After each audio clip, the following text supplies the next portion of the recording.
எவ்வளோ பெரிய ஒரு விஷயம்னு தெரியுமா? அதான் பழையவங்க சொல்லுவாங்க, ஊராட புள்ளட தலையை தடவினா தன்ற புள்ள தானே வளருமென்ட்டு. சில பழமொழிகளை நம்ம சரியாக விளங்கினதில்லை, சில பழமொழிகளை நம்ம சரியாக விளங்குறதில்லை. 1000 பொய் சொல்லி ஒரு கல்யாணம் என்று பழமொழியை மாற்றி வச்சிட்டோம். 1000 பொய் சொல்லி ஒரு கல்யாணம் இல்லை, பைத்தியமா? கல்யாணங்கிற சின்ன விஷயமா? கிடந்த பொய்யெல்லாம் சேர்த்து விட்டோன்னா அவன் கஷ்டப்பட்டு திட்டுவான் அவன். 1000 பொய் சொல்லி ஒரு கல்யாணமா? 1000 பேர் சொல்லி ஒரு கல்யாணமா தான் உண்மை. 1000 பேரை விசாரி, 1க்கு 2 3க்கு 4 5க்கு 10 1000 பேரை விசாரிச்சு தான் ஒரு மாப்பிள்ளை எடுக்கணும். அநியாயத்துக்கு மாற்றிடக்கூடாது. அப்படி 1000 பேர் சொல்லி ஒரு கல்யாணம், 1000 பொய் சொல்லி ஒரு கல்யாணமாக போச்சு. சிலது பழமொழி அப்படி இருக்க கருத்தை நம்ம பிழையா எடுத்துட்டோம். கல்லை கண்டா நாயை காணும், நாயை கண்டா கல்லை காணும்ன்ற ஒரு பழமொழி. நம்ம நினைக்கிறோம் நாய் இன்னைக்கு சந்தர்ப்பத்துக்கு கல் இல்லை, அதான் பழமொழி உண்டு. இல்லை, அது ஒரு சிற்பி சிலையை செய்தவன் மலையில் கல்லில் ஒரு நாயை செதுக்கிட்டு தூரத்தில் நின்று சொன்னான், நாயை கண்டா கல்லை காணும். அதை நாயாக நினச்சி பார்த்தேன்டா நேச்சுரல் நாய் தான், கல்லை காண மாட்டாய். கல்லை கண்டா நாயை காணும், அதை கல்லாக நினச்சி பார்த்தேன்டா நாய் தெரியாது. ஊராட பிள்ளட தலையை தடவினா தன்ற பிள்ளை தானே வளருமென்றோடனே நம்ம நினச்சிட்டு அனாதைகளை ஆதரித்து அல்லாஹ் நம்மளோட பிள்ளைகளை பார்த்துக்குவாங்க. இல்லை, இது ஒரு தகப்பன் மகனுக்கு சொன்ன நசீஹத்து. கல்யாணம் முடிச்சு கொடுத்துட்டு மகனுக்கு வாப்பா சொன்னார், மகன் இப்போ நீ கல்யாணம் முடிச்சுக்கிறது யாரோ பெற்ற ஒருத்தி ஊராட பிள்ளை, அது தலையை தடவு, ஒன்றை பிள்ளை தானா வளரும். பொண்டாட்டியை நல்லா வச்சுக்கோ, அதில் வளர ஒன்றை பிள்ளை நல்லா இருக்குமுங்கிறதான் பழமொழி. சொல்லுவாங்க பழையவங்க, என்ன சொல்லுவாங்கண்டா, இந்த மசட்டை இசா கேட்குறதெல்லாம் கொடுத்துடணும்ப்பா என்று சொல்லுவாங்க. உண்மையில் அதில் என்ன இருக்குதுண்டா, ஒரு மனைவி கர்ப்பம் அடைந்து பெற்றெடுக்கும் வரைக்கும் அவட மனநிலையை ரொம்ப பாதுகாத்து கொள்ளணும். அந்த நேரத்தில் அழுதால், அந்த நேரத்தில் பிரச்சனைப்பட்டால், அந்த நேரத்தில் குழம்பினால் அந்த குழந்தையை தாக்கும்.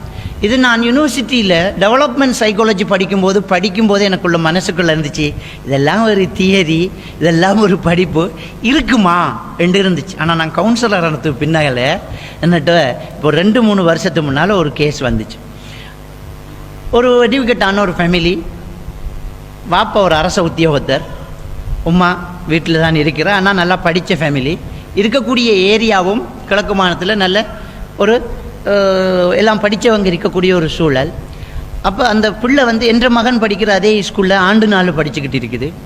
அப்போ டீச்சர்ஸ் சொல்கிறாங்க, அந்த பிள்ளை வெரி ஸ்லோவாக இருக்குது, ஆனால் கேட்டால் பதில் சொல்லுது, எழுத மாட்டேங்குது, ஓரமாக போய் உட்கார்ந்து சோகமாக இருக்குது, ஏதோ ஒரு குறை இருக்கிற மாதிரி தெரியுது. அப்போ ஸ்கூல் கவுன்சிலர் ட்ரை பண்ணி பார்க்குறாரு, முடியலை. அப்போ அவர் என்கிட்ட கேஸை தரார். நானும் போய் பார்த்துட்டு இதை கொஞ்சம் மெனக்கட்டு தான் பார்க்கணும்னு சொல்லி பேரண்ட்ஸை தொடர்பு கொண்டு வீட்டை பிள்ளையை கூட்டிகிட்டு வாங்க, இந்த கவுன்சிலிங் சென்டருக்கு கொண்டு வாங்கன்னு சொல்லிட்டேன். பிள்ளையை கொண்டு வந்துட்டாங்க. பிள்ளையை விசாரித்து பார்த்ததில் அந்த பிள்ளைக்கிட்ட இருக்கக்கூடிய நடத்தை மாற்றங்கள், ஏதோ ஒன்று இழந்த மாதிரி ஒரு தவிப்பு, அந்த பிள்ளையோட முகத்தில் இந்த 2 புருவமும் இப்படி சேர்ந்து சுருங்கி ஒரு அதிர்ச்சியை சந்தித்த ஒரு ஆளை முகம் மாதிரி பெரும்பாலும் அந்த முகம் இருக்கிறத நான் பார்க்கக்கூடியதாக இருந்துச்சு. பிள்ளைகள், சின்ன பிள்ளைகளுக்கு கவுன்சிலிங் செய்கிறது, ரோல் பிள்ளை விளையாட விட்டு அந்த விளையாட்டில் அந்த என்ன பாத்திரத்தை எடுக்குது, என்ன மாதிரியான பாத்திரத்தை எடுக்குது, அதில் எப்படி அவங்களோட பிஹேவியர் இருக்குதுங்கிறத பார்த்து தான் மைண்டை ரீட் பண்ண முடியும். அப்படியெல்லாம் விளையாட விட்டும் எனக்கு ஒன்றுமே புரியலை.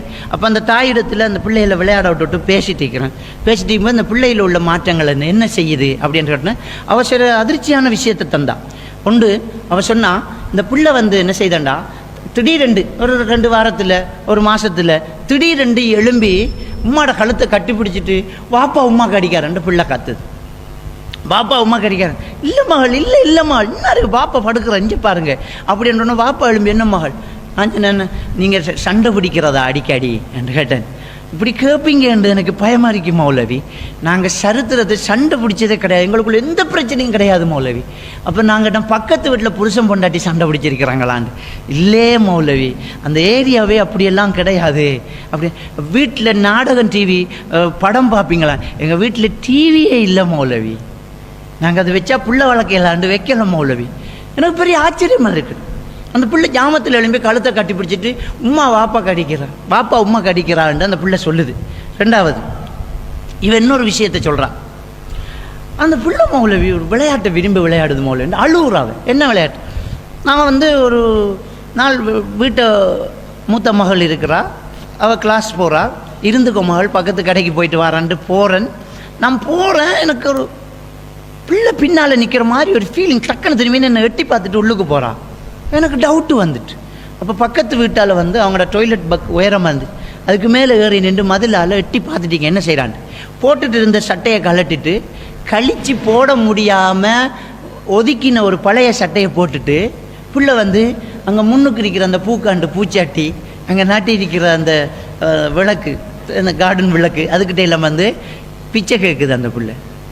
என்ன இந்த புள்ள இந்த விளையாட்டு விளையாண்டு அங்கேயே அழுது அந்த புள்ள நான் மதிலுக்கு மேலே நின்று அழுத உடனே வீட்டுக்குள்ளே ஓடி நான் ஓடி போய் அந்த பிள்ளையை கட்டுப்பிடிச்சி ஏமா இந்த விளையாட்டு விளையாடுறாய் அப்படின்னு சொல்லி நான் பார்த்த மௌலவி, ஏன் மௌலவி இந்த பிள்ளை இந்த விளையாட்டை விளையாடுது என்று சொல்லி ஆச்சரியப்படுறா. எனக்கும் இது பெரிய புதினமாக இருக்குது.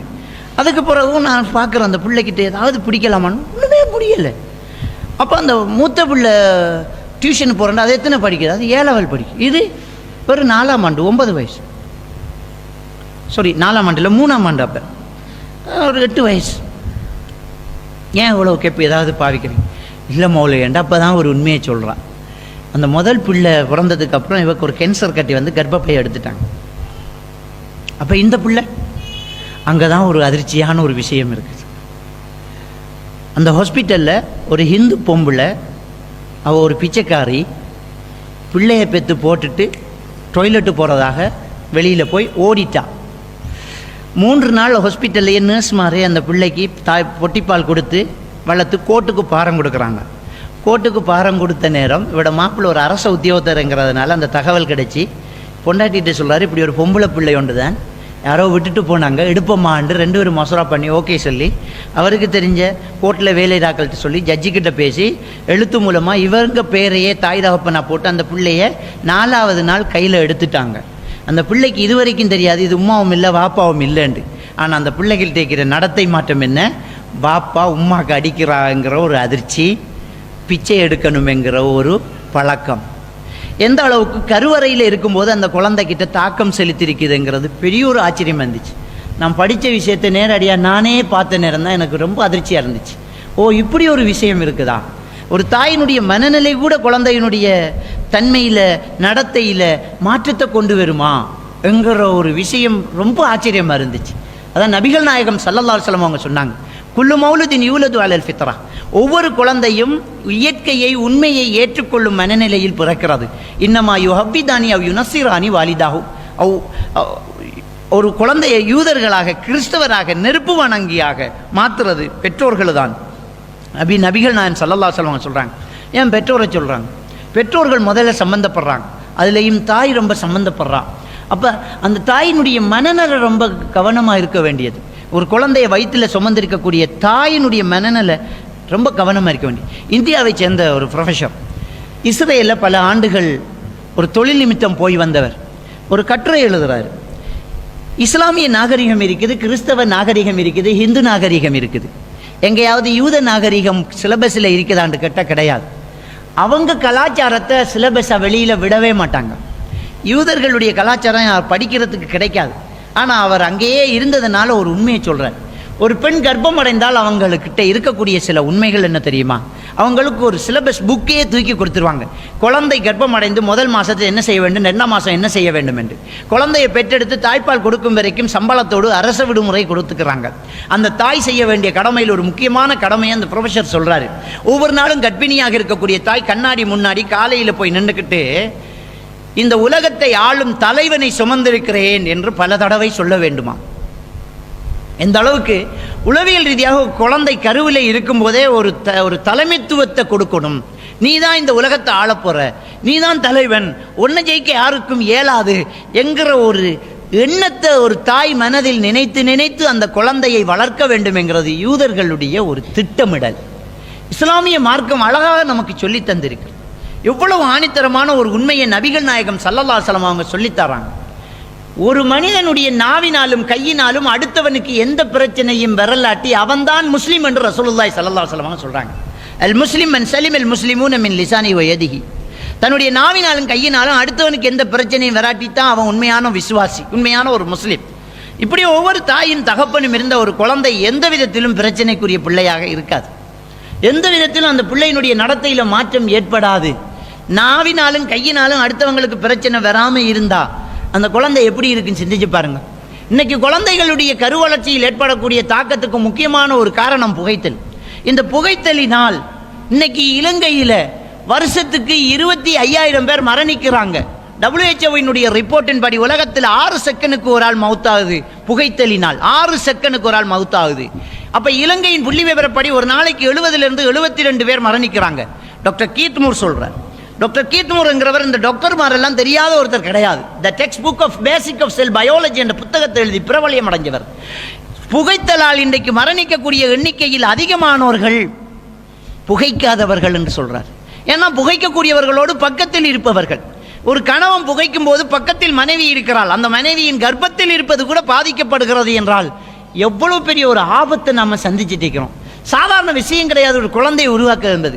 இன்றைக்கு இலங்கை கவர்மெண்ட் பப்ளிக் பிளேஸில் குடிக்கக்கூடாது, மது குடிக்கக்கூடாது, இன்னைக்கு புகைத்தல் கூடாது, புகைக்க கூடாது என்று தடை விதிச்சிருக்கியே. அதனால பப்ளிக் பாதிக்கப்படுறாங்கிறதுனால ஒரு பஸ் ஸ்டாண்டில் குடிக்கிற, ஒரு பஸ்ஸில் குடிக்கிற, ஒரு ஹோட்டலில் குடிக்கிற, அங்கே இருக்கிற மற்றவங்கள்லாம் அநியாயமாக பாதிக்கப்படுறாங்க. அதனால அது குற்றம். நீ வேணும் வீட்டில் குடிச்சிக்கோ, ஏன்னா ஒம்பொண்டாட்டி தானே அப்படின்னு கவர்மெண்ட் தடுக்குது. ஆனால் உண்மையில் நாம் என்ன செய்யணும்? பப்ளிக்கில் குடிக்காம வீட்டில் குடிக்கிறோம். அப்போ வீட்டில் மனைவியை கொள்ளலாமா? ஒருத்தன் டொய்லெட்டை குடிச்சிட்டு வரா, அந்த டொய்லெட்டு தான் பொண்டாட்டி கர்ப்பமாக போகிறான், போய் அங்கே போயிட்டு வரா. அவள் குடிக்கிறது இல்லை, ஆனால் அதை காற்றை சுவாசிக்கிறா. அதில் இருக்கக்கூடிய நெக்கோட்டின் அவங்களையும் சேர்த்து தான் தாக்குது. அந்த நெக்கோட்டின் அவங்களையும் சேர்த்து தான் தாக்குது. அந்த கருவில் இருக்கக்கூடிய குழந்தையை சேர்த்து தாக்குது. அப்போ ஒரு பிள்ளையினுடைய வளர்ச்சிக்கு பெரிதும் உதவுவதாக நாங்கள் எடுக்க வேண்டிய விஷயங்களை நிறைய நாங்கள் விட்டுக்கிட்டு இருக்கிறோம். நம்மளோட மனநிலை ரிலாக்ஸாக இருக்கணும். ஒவ்வொரு கணவனும் மனைவியை பத்திரமா பார்த்துக்க வேண்டியிருக்குது.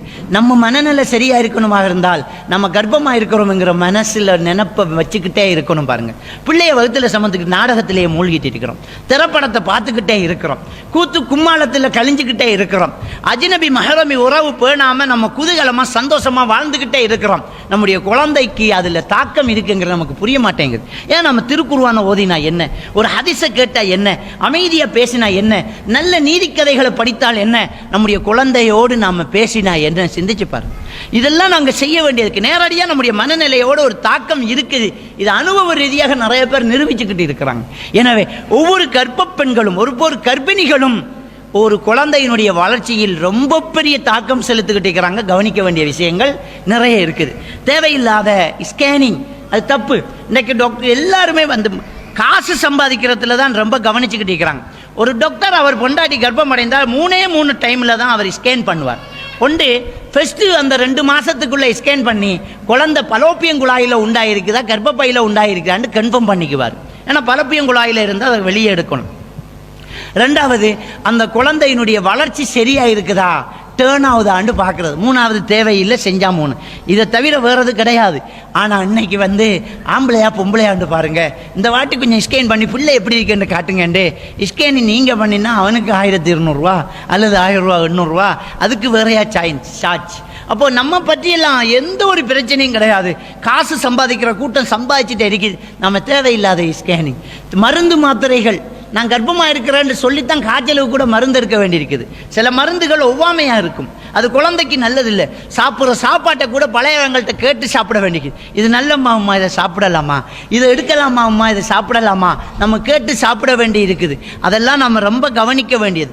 அப்போ ஒரு தாய் கருவில் வளர குழந்தைக்காக செய்ய வேண்டிய பங்களிப்புகள் நிறையவே இருக்கிறது. அதில் முக்கியமானது அவங்களுடைய மனநிலை. அந்த மனநிலையை சரியாக வச்சுக்கிறதுக்கு உதவி செய்யக்கூடியவர்கள் கணவனும் அண்மித்த உறவுகளும், தாய் தந்தையர்கள், சூழல்கள். இந்த நேரத்தில் அழக்கூடியவளாக, இந்த நேரத்தில் கஷ்டப்படக்கூடியவங்களாக இல்லாமல் பார்த்துக்கிறது ரொம்ப முக்கியமானது. அந்த அழுகை ஒரு நீதியானதாக, நியாயமானதாக, ஒரு மார்க்கத்துக்காக இருக்குமாக இருந்தால் அது ஆரோக்கியமான அழுகையாக இருக்கும். அது பாசிட்டிவ் திங்கிங். ஏன்னா கர்ப்பமாக இருக்கிறவங்க அல்லாஹ்வுக்காக ஹிஜ்ரத்து போகிறாங்க.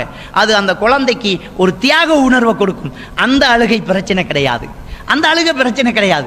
மார்க்கத்துக்காக நாங்கள் போராடி அதுக்காக நாங்கள் சிரமப்படுறோம், அதெல்லாம் குழந்தைக்கு தாக்கம் செலுத்தாது. நெகட்டிவான எந்த ஒரு திங்கிங்கும் நமக்குள்ள இருக்கக்கூடாது. அது குழந்தைய ரொம்ப தாக்கும்ங்கிறதுல நாங்கள் ரொம்ப கவனமாக இருக்க வேண்டியது.